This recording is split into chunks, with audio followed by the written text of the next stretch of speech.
with your spirit. A reading from the Holy Gospel according to Mark. Glory to you, Lord.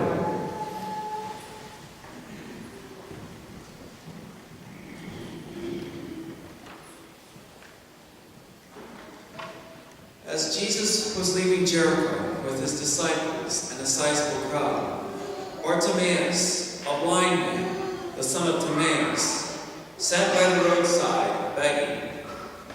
On hearing that it was Jesus of Nazareth, he began to cry out and said, "Jesus, Son of David, have pity on me." And many rebuked him, telling him to be silent. But he kept calling out all the more, "Son of David, have pity on me."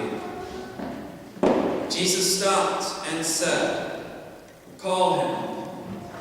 So they called the blind man, saying to him, "Take courage, get up, Jesus is calling you." He threw aside his cloak, sprang up, and came to Jesus. Jesus said to him in reply, "What do you want me to do for you?" The blind man replied to him, "Master, I want to see." Jesus told him, "Go your way, your faith has saved you." Immediately he received his sight and followed him on the way. The Gospel of the Lord. Praise to you, Lord Jesus Christ.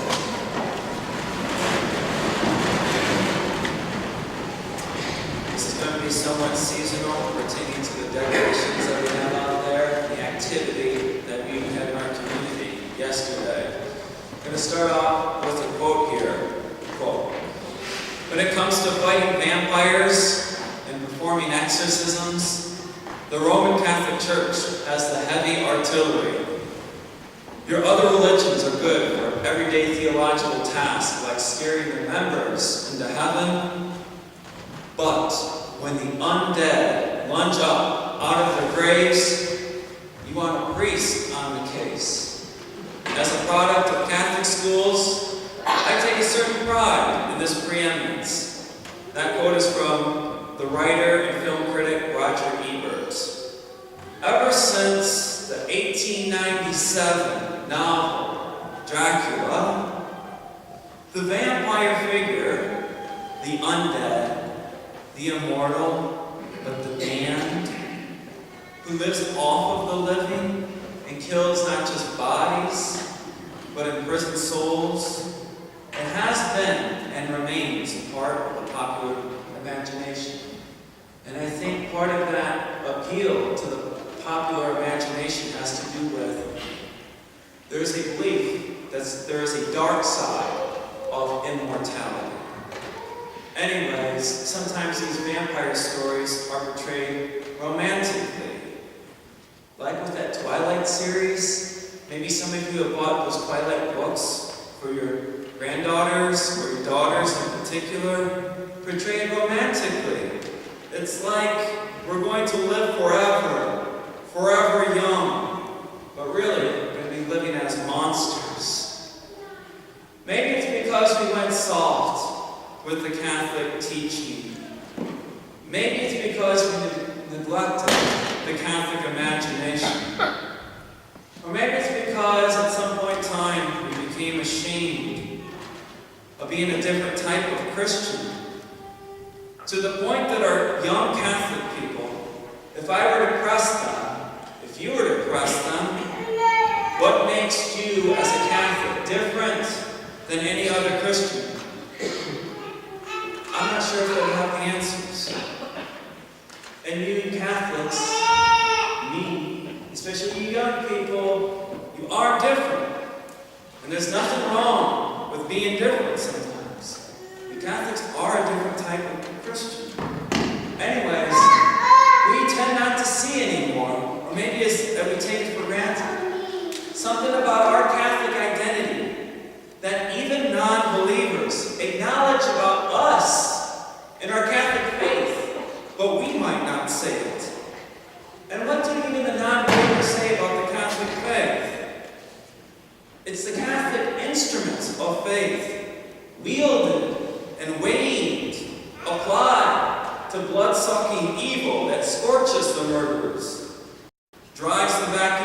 shadows. And oftentimes with some of those movies or those books, and there's still a sense of this out there, it's the priest. Priest. It almost amazes me. Me? It ain't really me, but it's what God has given me through an ordination. Men consecrated in the faith to consecrate and bless these instruments of faith. They have a power to them that, again, even non-believers will acknowledge. And you heard this in the second reading today about us priests. We don't take this honor upon ourselves, but only when called by God. And so, accept this. Consider it, I guess. We Catholics are given acknowledgement and credit by non-believers.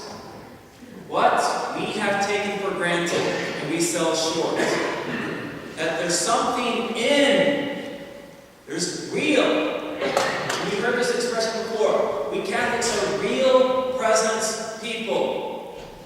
There's something real in those instruments of Catholic faith that crushes evil and that saves people. Even non-believers believe that about Catholics. In the gospel today, there is a deliverance from darkness. Jesus giving sight to the blind. Blind man Bartimaeus in particular, is a historical figure.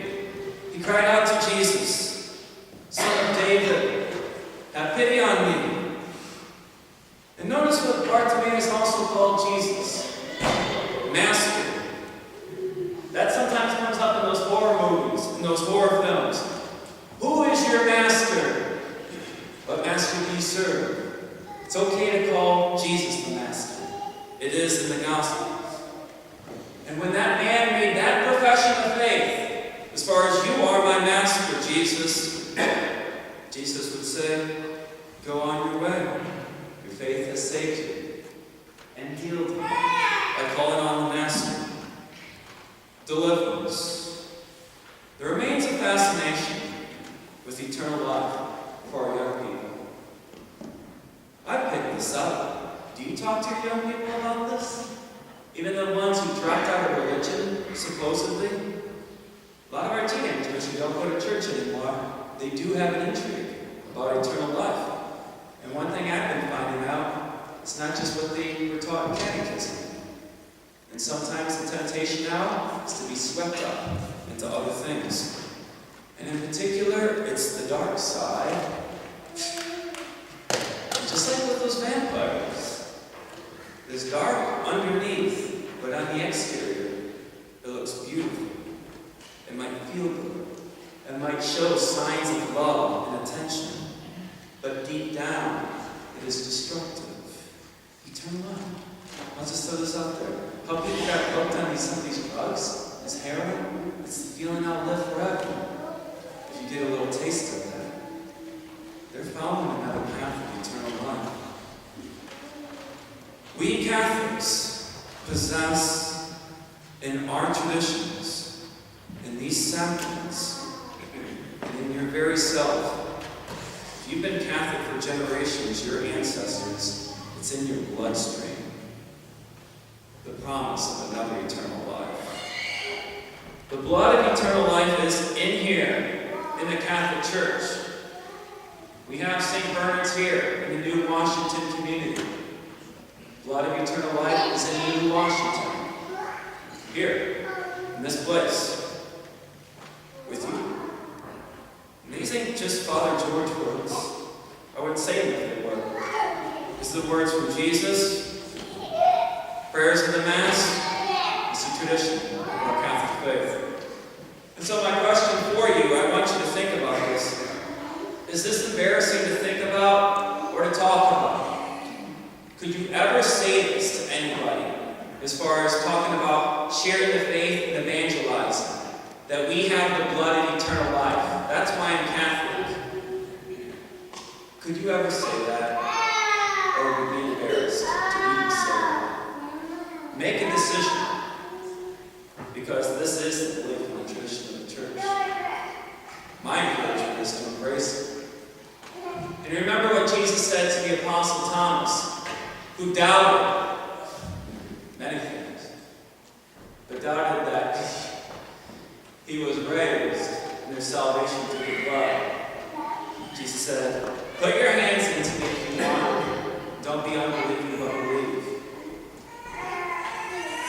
In that Dracula book, the man of science, Van Helsing, he had professional training to diagnose a problem.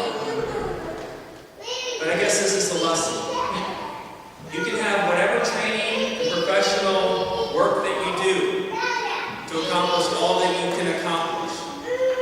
But in that Dracula book, and for us, it's the Catholic faith, the instruments of faith, that will solve the problem. Crucifix, consecrated host, your professional training will only get you so far in solving some problems. And so he used that, the man of science, to be saved and saved. Do you see that? You can have both, and actually you do need both. Professional kind of stuff and the faith. We Catholics, as I said last week, we're the bloodline of Jesus. Even the non-believers believe that about the Catholics. And that's why they're still in awe about us priests being exorcists. That's why there's still something about the crucifix. Because we are the closest ones to the blood of Jesus. The blood of the Lamb. There's still an awe about that with us. And we priests are the ones drawn from your midst, consecrated to confect the flesh and blood. Let's try being thankful and proud of that. Own it, and let's make it a part of our identity. And so, finishing up here with this, just thinking about that Halloween season. Tension and battle, and a lot of those stories, horror stories, has the human being right in the middle between two options of eternal life. One option is the damned that lies and sneaks and may appear beautiful and give you what you want, but it'll live off of the living and destroying. Then there's the other side of eternal life.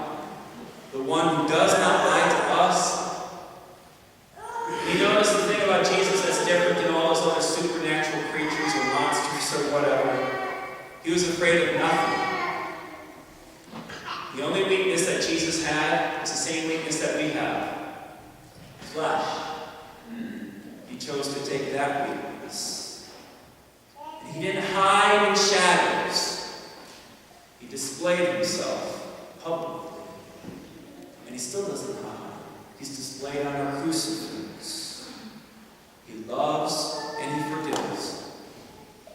And Jesus' blood will remain as alive and present with that promise of eternal life in this world that they created, Father, Son, and the Holy Spirit, as long as this Catholic family receives his body and blood and believes, and you present yourselves against the evil that is out there, and have enough faith and confidence that the blood of Christ can destroy that evil.